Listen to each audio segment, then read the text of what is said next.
ಹೆತ್ತ ಮಗುವನ್ನೇ ಕೊಂದು ಸೂಟ್ಕೇಸ್ನಲ್ಲಿ ಸಾಗಿಸಿದಂತಹ ಪ್ರಕರಣಕ್ಕೆ ಮತ್ತಷ್ಟು ಟ್ವಿಸ್ಟ್ ಸಿಗುವ ಸಾಧ್ಯತೆ ಇದೆ. ಸ್ಥಳದಲ್ಲಿ ಮಹಜರ್ ನಡೆಸಿದಂತಹ ಪೊಲೀಸರಿಗೆ ಒಂದಿಷ್ಟು ಪ್ರಮುಖ ವಸ್ತುಗಳು ಪತ್ತೆಯಾಗಿದ್ದು ತನಿಖೆ ಮತ್ತಷ್ಟು ಚುರುಕಾಗಿದೆ. ಈ ಬಗ್ಗೆ ಒಂದು ಕಂಪ್ಲೀಟ್ ರಿಪೋರ್ಟ್ ಹೇಳಿದನು. ಸೂಚನಾ ಸೀಟ್ ಫ್ಲಾಟ್ನಲ್ಲಿ ಸ್ಥಳ ಮಹಜರು ನಡೆಸಿದ ಪೊಲೀಸರು ಫ್ಲಾಟ್ನಲ್ಲಿ ಚಾಕು, ತಲೆದಿಂಬು, ಟವೆಲ್ ಜೊತೆಗೆ ಲೆಟರ್ ಪತ್ತೆ.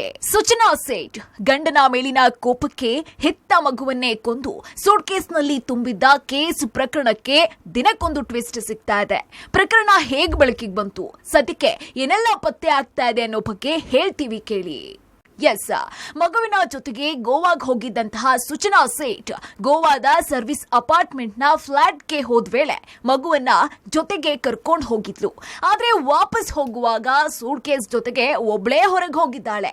ಇದರಿಂದ ಅನುಮಾನಗೊಂಡಂತಹ ಹೋಟೆಲ್ ಸಿಬ್ಬಂದಿ ಪೊಲೀಸರಿಗೆ ಮಾಹಿತಿ ನೀಡಿದ್ರು. ಫ್ಲಾಟ್ ಪರಿಶೀಲನೆ ವೇಳೆ ರಕ್ತದ ಕಲೆಗಳು ಪತ್ತೆಯಾಗಿದ್ವು.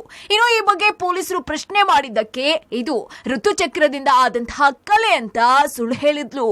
ಅಂದಹಾಗೆ ಯಾವಾಗ ಮಗುವನ್ನ ಕೊಲೆ ಮಾಡಿರೋದು ಗೊತ್ತಾಯ್ತೋ ಪೊಲೀಸರು ಆಕೆ ಉಳಿದುಕೊಂಡಿದ್ದಂತಹ ಫ್ಲಾಟ್ನ ಮಹಜರು ಮಾಡಿದ್ದಾರೆ.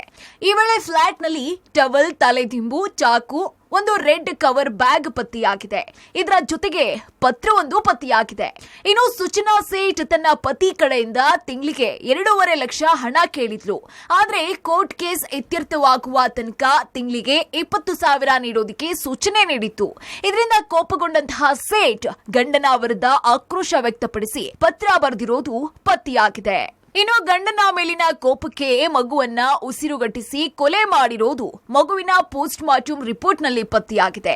ಆದ್ರೆ ಯಾವ ವಸ್ತುವಿನಿಂದ ಕೊಲೆ ಮಾಡಿದ್ದಾಳೆ, ಉದ್ದೇಶಪೂರ್ವಕವಾಗಿ ಕೊಲೆ ಮಾಡಿದ್ಲಾ ಅಥವಾ ಆಕಸ್ಮಿಕವಾಗಿ ಕೊಲೆ ಆಗಿದ್ಯಾ, ಈ ಬಗ್ಗೆ ಎಫ್ಎಸ್ಎಲ್ ರಿಪೋರ್ಟ್ನಿಂದ ಅಷ್ಟೇ ಗೊತ್ತಾಗಬೇಕಾಗಿದೆ. Umesh, crime bureau, public TV.